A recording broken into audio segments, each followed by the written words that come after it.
Hello, in this video we're going to be talking about script breakdowns. Now the next video after this is going to be talking about the production script breakdown, but in this video we're going to focus on the creative script breakdown. Now I've started up Celtex, I've opened up, I've got my scripts up here, and we're going to talk about this creative script breakdown. Now the whole reason for doing a script breakdown is to allow the director much more much higher level of understanding for the script that they're working on, because they might not have written it, but even if they have written it, you should still do this. It's a really valuable technique to bring you closer to the material, and also to identify some of the problems that you may have with the material along the way. So and another note is that this creative script breakdown also is great if you're writing the script as you're going. It can really help you as well, so you can use it for that. But really, as a director, you should do a creative script breakdown. So I've made this template which has got 14 points on this checklist. I'll leave the file in the description bar. It's not exhaustive by any means, but this is the template I use, and maybe it will help you. It's really helped me in writing and pushing along film production. So here we go. Oh, and it's not in sequential order either. You can really put these in any order you want. So here, the first one we've got here is identify the structure of your script. How many acts? Now, I don't really want to get into too much about what an act is, but basically it's just a separate part of your story. Classically, a lot of people have maybe 3 acts in their story.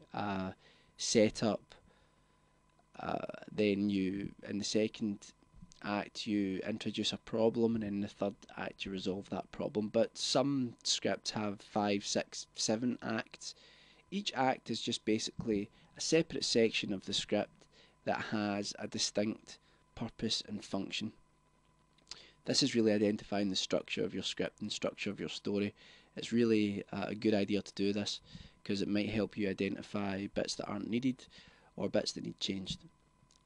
Number 2, identify the plot. What is it about? Just basically what it says. You know, you want to know what the story is about, what literally happens. This isn't talking about theme or motivation or anything like this. This might seem like a really rudimentary thing to do, but you'd be surprised how many people don't really understand the script that they're working on, or in fact maybe even the script that they've written. Number 3, identify the theme. What is the message of the script? So what you should do is you should go through your script, identify points in the script where you feel there's a message, there's something being told, perhaps through metaphor or through character motivation or whatever. Something that you feel, you should really identify one main theme. You may have some sub-themes as well, but your main theme is the one that pops up most within your script. So you might have all these different situations throughout your script, and you might say, well, this is about loneliness. When this happens to this character, that's about loneliness. When this event takes place in the script, that's about loneliness. And you might go through and you might find that, yep, the main theme of the story is loneliness.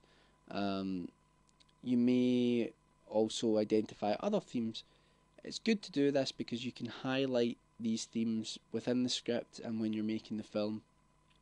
And it's also great for when you're talking to actors. It's also great to sell your film, because you need to really know what the message of the movie is. Number 4 is identify character expositions. Why do they do what they do? What's their motivations? This again is great for actors or actresses, giving them motivation for their parts. It also leads us on to the next point, which is identify the logic, as dealing with character motivations can really help you create more consistent characters They don't do things out of the blue that really the character, doesn't seem like they would do that. So identify the logic, number 5. Does it make sense? This is one of the key points that many directors just avoid. The easiest way to lose the audience is to do something that just doesn't click with the film as a whole. It doesn't make sense in the context of the film. You might have a film that starts off crazy and wild and all these things are possible within it, and then you don't really need to worry about this as much because you've set the context of your film, which is anything's possible. But especially if you set a tone for your movie, and then you do something that's really not believable, you want to try and avoid that. Does the script make sense? Number 6, identify the complication or drama. This is really just identifying the sort of problem issues really that help drive the script. What I talked about earlier with Act 2, with introducing a problem, that's important to understanding how your script goes, because a lot of the time that's what holds the audience. Number 7, identify the tension, what drives the script into what happens next. Just basically, this helps you develop a less disjointed script where it's going from one thing into another, and you can clearly see why it's going into another, and it serves a purpose. And again, it refers back to the logic. You see a lot of these checklists all overlap, but that's kind of the point. You don't want to miss anything when you're doing this. Identify the main action. What events grab the audience? That's really just finding things within the script that, grab the audience. The main things that stop your audience from falling asleep, basically. What's the cause of the main action?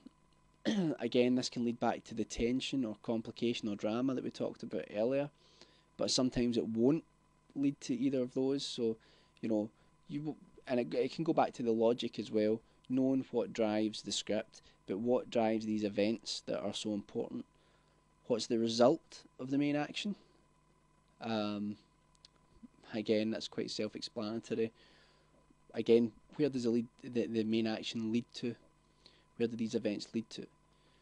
What's the conclusion to the story? Might seem like a simple one, but you want to make sure that your story resolves or doesn't resolve in the way that you really, really want it to, and the way that is most effective.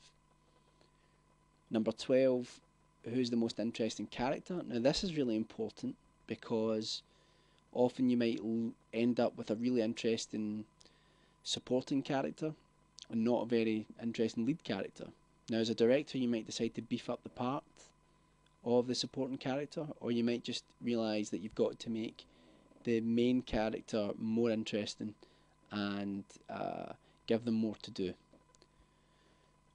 Where and when does the story take place? That's quite self-explanatory, just so that you know where the script is grounded. Finally, what is the function of the characters? What is the function of the characters? So basically, what reason do they have for being there? For example, if you were making a script or writing a script that was an ensemble piece, you might have 6 main characters. You might realise that 2 of those characters you could solidify into the one, and they would serve the same purpose. They would drive the script away in the same, in the same way, because filmmakers and writers often fall in love with characters, and sometimes you just need to realise that you might love the character, but they don't serve a purpose. So that's the checklist. Have a look at it. It's in the sidebar, and just remember that it's not exhaustive by any means. A lot of these points all overlap with one another, but as a writer or as a director, something like this is a really good, solid practice to have. It will help you understand your script, it will help you understand your film, and it will really push you along to make something far more coherent. So now we move on to the next video, which is going to be about production script breakdown.